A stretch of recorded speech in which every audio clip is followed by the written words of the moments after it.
नमस्कार. माझ्या यूट्यूब चॅनलवर तुम्हा सर्वांचं खूप खूप स्वागत आहे. आजचा माझा रेसिपीचा व्हिडिओ तुम्ही अवश्य पहा. अगदी नक्की शेवटपर्यंत पहा, स्किप करू नका.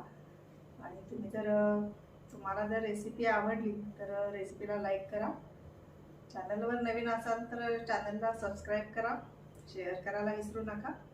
चला तर मग फटाफट बनवूया रेसिपी. आज आपण शेवग्याच्या शेंगाची आमटी कशी करायची ते बघणार आहोत. आणि मी ज्या पद्धतीनं आमटी करते ती पद्धत मी तुम्हाला आता दाखवणार आहे. तर यासाठी या 2 शेवग्याच्या शेंगा घेतलेल्या आहेत, अर्धा कप तुरीची डाळ घेतलेली आहे, कोथिंबीर घेतलेली आहे, 2 छोटे टोमॅटो घेतलेले आहेत, लसूण खोबरं आमटीला फोडणीला घालायसाठी घेतलेलं आहे, आणि ह्या थोडी चिंच घेतलेली आहे. तर मी आता शेवग्याच्या शेंगा चिरून कुकरला लावणार आहे, डाळ आणि शेंगा. तर ह्या 2 शेवग्याच्या शेंगा घेतलेल्या आहेत, लसूण खोबरं मी चेचून घेतलेलं आहे.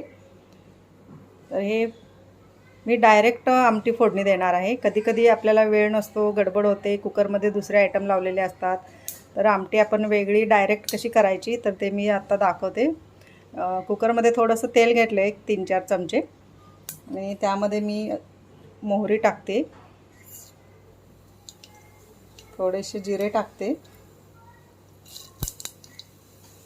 गॅस हळू केलेला आहे, कढीपत्ता स्वच्छ धुवून घेतलेला आहे तो टाकते, आणि हे लसूण खोबरं बारीक चेचलेलं आहे. मी चेचल्यानंतर एक वेगळाच त्यामध्ये स्वाद येतो.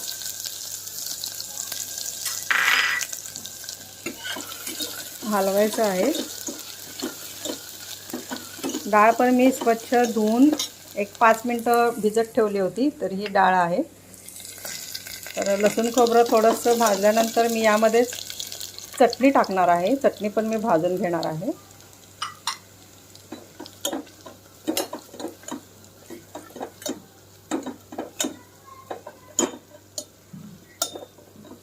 चटणी थोडी भाजते तोपर्यंत त्यामध्ये मग मी बारीक नाही चिरलेला आहे, थोडे मोठे मोठे तुकडे ठेवलेले आहेत टोमॅटो चिरलेला.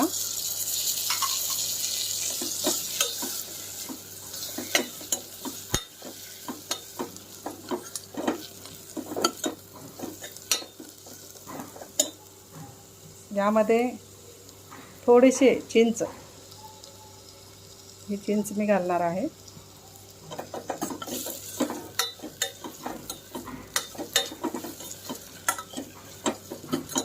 टोमॅटो थोडासा भाजल्यानंतर यामध्ये करपू द्यायचं नाही आहे. मी यामध्ये शेवग्याच्या शेंगा ज्या चिरलेल्या आहेत, एक बोट अशा, म्हणजे 3-3 इंचाच्या अशा, तर त्या टाकलेल्या आहेत.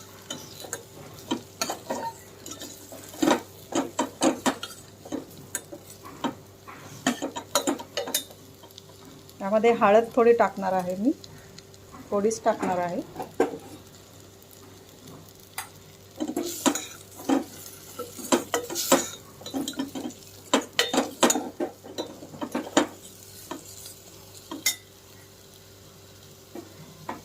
त्याच्यानंतर ही स्वच्छ धुवून थोडा वेळ भिजवून घेतलेली डाळ मी टाकणार आहे.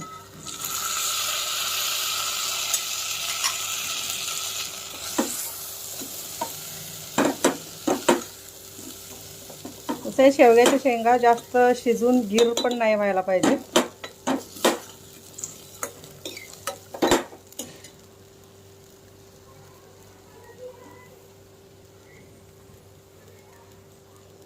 थोडासा हिंग टाकते. हिंग गरम असतो, त्यामुळे उन्हाळ्यामध्ये मी थोडं हिंग वापरतच नाही.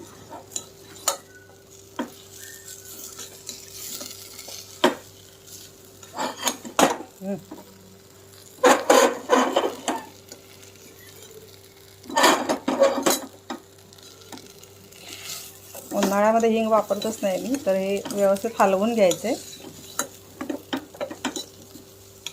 आणि यामध्ये मी आता पाणी घालणार आहे. जास्त पाणी घालू नका, म्हणजे कुकरमधून वरती आमटीचं पाणी यायला नको. थोडंसं बुडतील एवढंच पाणी घाला, शेंगा बुडतील एवढंच. कारण आपल्याला नंतर आमटी पातळ करायची आहे. कुकरच्या 3 शिट्ट्या झाल्यानंतर फक्त हे डाळ आणि शेवग्याच्या शेंगा थोड्याशा शिजण्यासाठी आपण त्यामध्ये पाणी घातलेलं आहे.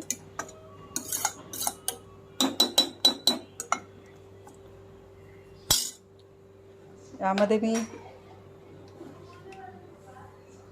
1.5 चमचा मीठ घालणार आहे. हे छोटे चमचे आहेत.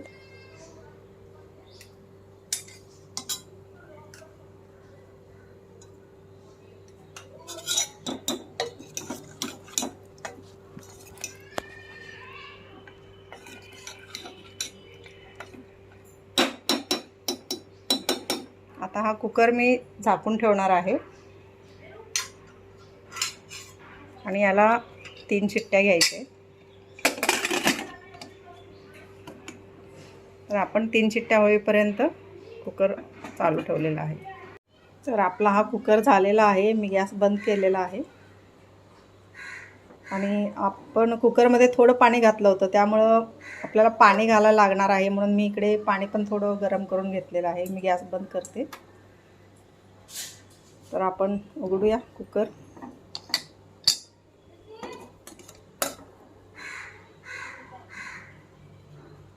ही शेवग्याची शेंग डाळ वगैरे शिजवून घेतलेली आहे आपण. आता त्यामध्ये न ढवळता आपण यामध्ये हे गरम केलेलं पाणी घालणार आहोत,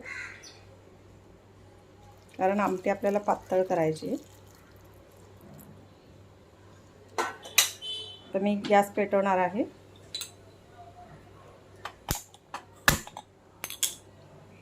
आणि एक उकळी घेणार आहे त्याला. आमटीमध्ये आपण पाणी गरम केलेलं घातलेलं आहे आणि उकळी आलेली आहे आमटीला चांगली.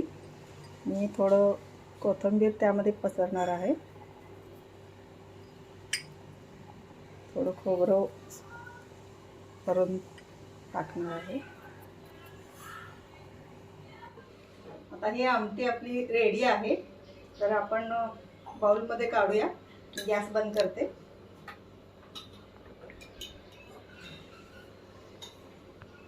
आपण बघू शकता, तुम्हाला वाटलं असेल की आता कुकरमध्ये शेंगा लावणार मग ते एकदम गिर होणार शिजवून, तर अजिबात तसं झालेलं नाही. शेंग एकही फुटलेली नाही आहे.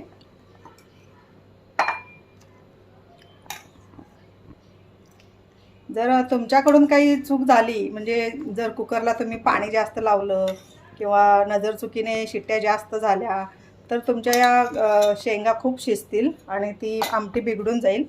तर ही आमटी तयार आहे, शेवग्याची आमटी डायरेक्ट कुकरमध्ये. कारण आपण नॉर्मल कुकरला भाताबरोबर ते लावतोच, पण डायरेक्ट कुकरला कशी आमटी करायची हे मी आज आपल्याला दाखवलेलं आहे. आणि ही शेवग्याची आमटी आपली तयार आहे. तर तुम्ही ही अशी आमटी करून बघा. तुमची आमटी कशी होते ते मला कमेंटमध्ये कळवा.